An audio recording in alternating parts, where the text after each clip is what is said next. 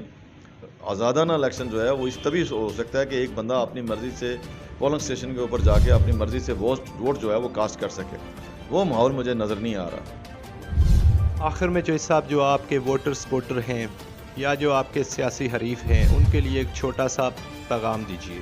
اپنے ووٹرز کے لیے تو میں پیغام یہی دینا چاہتا ہوں کہ اللہ کا فضل و کرم ہے، آپ نے پہلے بھی ہمیشہ مشکل حالات میں میرا ساتھ دیا ہے، ڈٹ کے ساتھ دیا ہے اور بلا تخصیص برادری دی ہے، اور میری جو حکومت میں کارکردگی تھی 7.5 سال میں، 2.5 سال میں سکندر صاحب کے دور میں وزیر رہا، 5 سال میں جو ہے وہ فاروق حیدر صاحب کی گورنمنٹ میں وزیر رہا، تو یہ میری جو کارکردگی ہے وہ خود آپ کے سامنے عیاں ہے۔ میں ان پروجیکٹس کو دہرانا نہیں چاہتا، اور بھمبر میں امن رہا، اللہ کا فضل و کرم رہا، بھائی چارے کی فضا رہی، ہر ایک شعبہ زندگی کو فائدہ پہنچا۔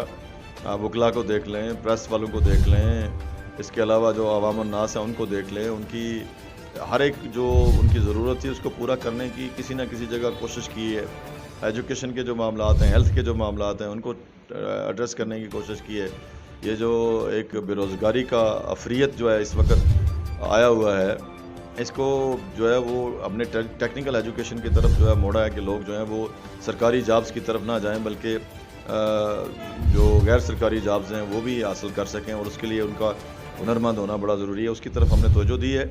مجھے یقین ہے کہ نومبر کے عوام جو ہیں وہ ان لوگوں کو منتخب کریں گے جو ان کے لیے بہتر سوچتے ہیں، جو ان کے لیے ان کے کام آتے ہیں، اور جو ان کے چوکیدار ہیں اور ان کے لیے جو ہے وہ ان کے خدمتگار ہیں۔ میرے جو مخالفین ہیں وہ دونوں جو ہیں وہ بڑے خاندانوں سے تعلق رکھتے ہیں، وہ خدمت کروانے والے لوگ ہیں۔ میں اکثر کہتا ہوں وہ مخدوم ہیں آزاد نومبر کی سیاست کے، ان کو خدمت سے کوئی غرض نہیں، ان کے دروازے پہلے بھی بند تھے، آئندہ بھی بند جو ہے وہ ملیں گے، تو وہ ان کے جھانسے میں نہیں آئیں۔